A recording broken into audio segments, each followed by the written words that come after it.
Civil disobedience is the active, professed refusal to obey certain laws, demands, and commands of a government, or of an occupying international power. Civil disobedience is a symbolic or ritualistic violation of the law, rather than a rejection of the system as a whole. Civil disobedience is sometimes, though not always, defined as being non-violent resistance. Overview. One of its earliest massive implementations was brought about by Egyptians against the British occupation in the 1919 revolution. Civil disobedience is one of the many ways people have rebelled against what they deem to be unfair laws. It has been used in many non-violent resistance movements in India, in Czechoslovakia's Velvet Revolution, and in East Germany to oust their communist governments, in South Africa in the fight against apartheid, in the American Civil Rights Movement, in the Singing Revolution to bring independence to the Baltic countries from the Soviet Union, recently with the 2003 Rose Revolution in Georgia and the 2004 Orange Revolution in Ukraine, among other various movements worldwide. One of the oldest depictions of civil disobedience is in Sophocles' play Antigone, in which Antigone, one of the daughters of former king of Thebes,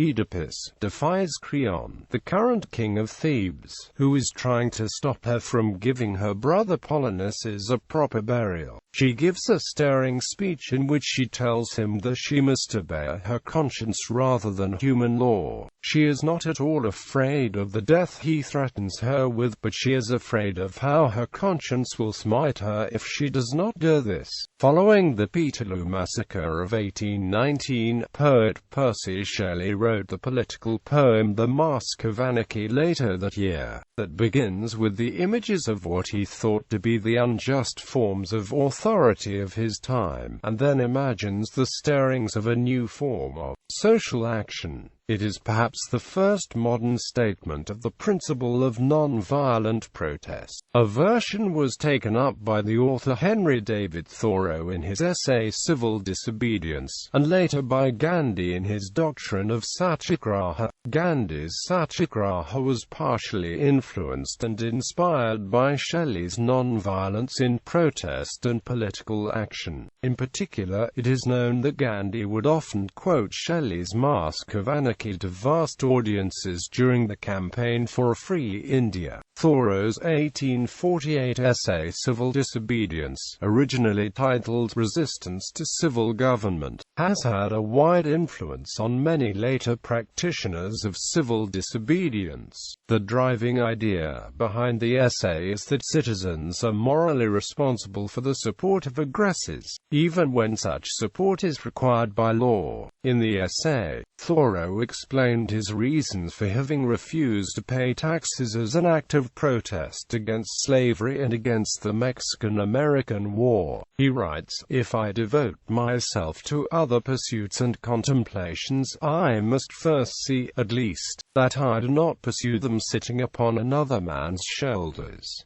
I must get off him first, that he may pursue his contemplations too. See what gross inconsistency is tolerated. I have heard some of my townsmen say, I should like to have them order me out to help put down an insurrection of the slaves, or to march to Mexico, see if I would go, and yet these very men have each, directly by their allegiance, and so indirectly, at least, by the money furnished of substitute." By the 1850s, a range of minority groups in the United States, blacks, Jews, Seventh-day Baptists, Catholics, anti-prohibitionists, racial egalitarians, and others, employed civil disobedience to combat a range of legal measures and public practices that to them promoted ethnic, religious, and racial discrimination. Public and typically peaceful resistance to public power would remain an integral tactic in modern American minority rights politics. Etymology. Thoreau's 1849 essay, Resistance to Civil Government, was eventually renamed Essay on Civil Disobedience. Quote, After his landmark lectures were published in 1866, the term began to appear in numerous sermons and lectures relating to slavery and the war in Mexico. Thus, by the time Thoreau's lectures were first published under the title Civil Disobedience in 1866, 4 years after his death, the term had achieved fairly widespread usage. It has been argued that the term civil disobedience has always suffered from ambiguity and in modern times become utterly debased. Marshall Cohen notes, it has been used to describe everything from bringing a test case in the federal courts to taking aim at a federal official. Indeed, for Vice President Agnew it has become a code word describing the activities of muggers, arsonists, draft evaders, campaign hecklers, campus militants, anti-war demonstrators, juvenile delinquents and political assassins. Legrand writes that the formulation of a single all-encompassing definition of the term is extremely difficult, if not impossible. In reviewing the voluminous literature on the subject, the student of civil disobedience rapidly finds himself surrounded by a maze of semantical problems and grammatical niceties. Like Alice in Wonderland, he often finds that specific terminology has no more meaning than the individual orator intends it to have. Quote, he encourages a distinction between lawful protest, demonstration, nonviolent civil disobedience, and violent civil disobedience. In a letter to P.K. Rao, dated September 10, 1935, Gandhi disputes that his idea of civil disobedience was derived from the writings of Thoreau. The statement that I had derived my idea of civil disobedience from the writings of Thoreau is wrong. The resistance to authority in South Africa was well advanced before I got the essay. When I saw the title of Thoreau's great essay, I began to use his phrase to explain our struggle to the English readers. But I found that even civil disobedience failed to convey the full meaning of the struggle. I therefore adopted the phrase civil resistance theories. In seeking an active form of civil disobedience, one may choose to deliberately break certain laws, such as by forming a peaceful blockade or occupying a facility illegally, though sometimes violence has been known to occur. Often there is an expectation to be attacked or even beaten by the authorities. Protesters often undergo training in advance on how to react to arrest or to attack. Civil disobedience is usually defined as pertaining to a citizen's relation to the state and its laws, as distinguished from a constitutional impasse in which two public agencies, especially two equally sovereign branches of government, conflict. For instance, if the head of government of a country were to refuse to enforce a decision of the country's highest court, it would not be civil disobedience, since the head of government would be acting in her or his capacity as public official rather than private citizen. However, this definition is disputed by Thoreau's political philosophy, pitching the conscience versus the collective, the individual as the final judge of right and wrong. More than this, since only individuals act, only individuals can act unjustly. When the government knocks on the door, it is an individual in the form of a postman, a tax collector whose hand hits the wood. Before Thoreau's imprisonment, when a confused taxman had wondered aloud about how to handle his refusal to pay, Thoreau had advised, resign. Quote, if a man chose to be an agent of injustice, then Thoreau insisted on confronting him with the fact that he was making a choice. But if government is the voice of the people, as it is often called, shouldn't that voice be heeded? Thoreau admits the government may express the will of the majority, but it may also express nothing more than the will of elite politicians. Even a good form of government is liable to be abused and perverted before the people can act through it. Quote, moreover, even if a government did express the voice of the people, this fact would not compel the obedience of individuals who disagree with what is being said. The majority may be powerful, but it is not necessarily right. What, then, is the proper relationship between the individual and the government? Ronald Dworkin held that there are three types of civil disobedience. Integrity-based civil disobedience occurs when a citizen disobeys a law he feels is immoral, as in the case of abolitionists disobeying the fugitive slave laws by refusing to turn over escaped slaves to authorities.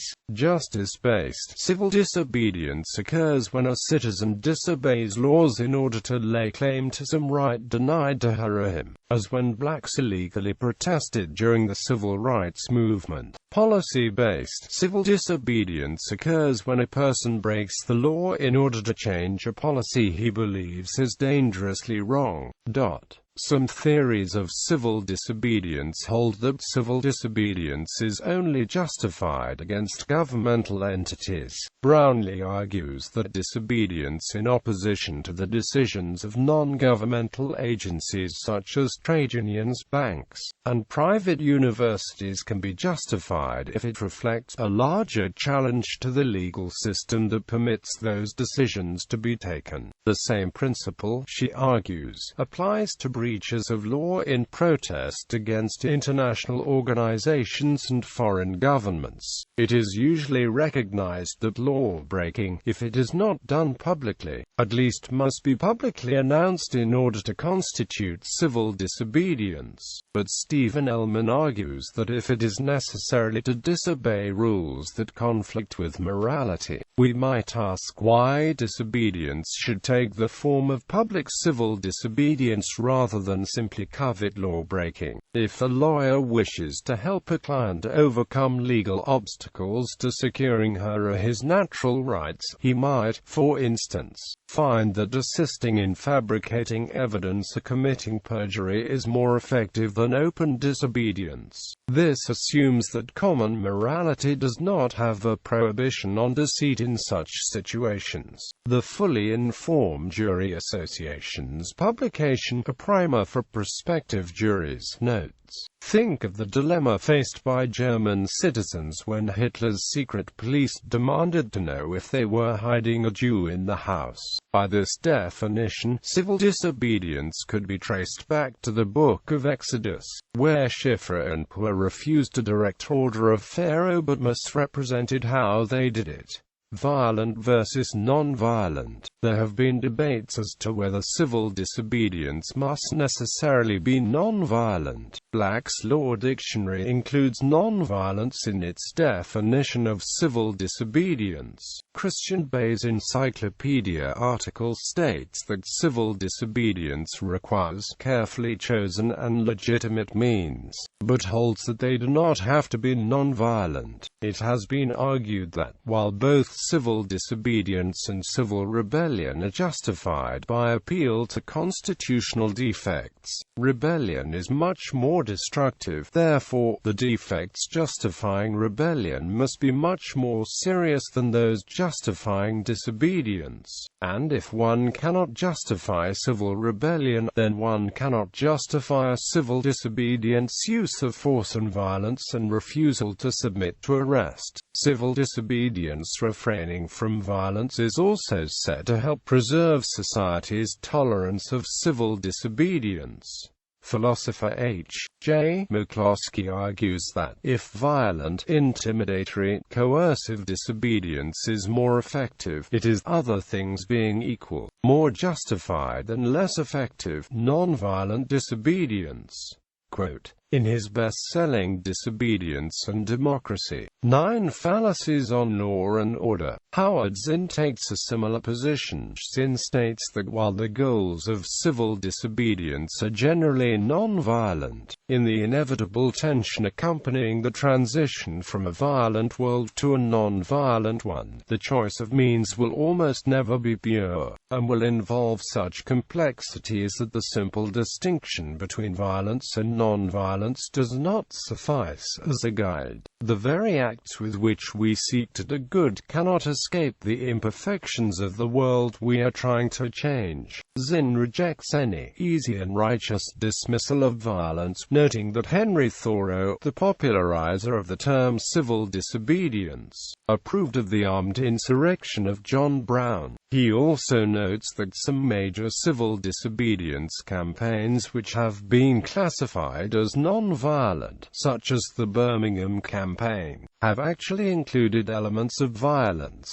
Revolutionary versus non-revolutionary. Non-revolutionary civil disobedience is a simple disobedience of laws on the grounds that they are judged wrong by an individual conscience, or as part of an effort to render certain laws ineffective, to cause their repeal, or to exert pressure to get one's political wishes on some other issue. Revolutionary civil disobedience is more of an active attempt to overthrow a government. Gandhi's acts have been described as revolutionary civil disobedience. It has been claimed that the Hungarians under Ferenc directed revolutionary civil disobedience against the Austrian government. Thoreau also wrote of civil disobedience accomplishing peaceable revolution. Howard Zinn, Harvey Wheeler, and others have identified the right espoused in the Declaration of Independence to alter or abolish an unjust government to be a principle of civil disobedience. Collective versus solitary. The earliest recorded incidents of collective civil disobedience took place during the Roman Empire. Unarmed Jews gathered in the streets to prevent the installation of pagan images in the temple in Jerusalem. In modern times, some activists who commit civil disobedience as a group collectively refuse to sign bail until certain demands are met, such as favorable bail conditions, or the release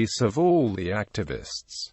This is a form of jail solidarity. There have also been many instances of solitary civil disobedience, such as the committed by Thoreau, but these sometimes go unnoticed. Thoreau, at the time of his arrest, was not yet a well-known author, and his arrest was not covered in any newspapers in the days, weeks and months after it happened. The tax collector who arrested him rose to high political office, and Thoreau's essay was not published until after the end of the Mexican War.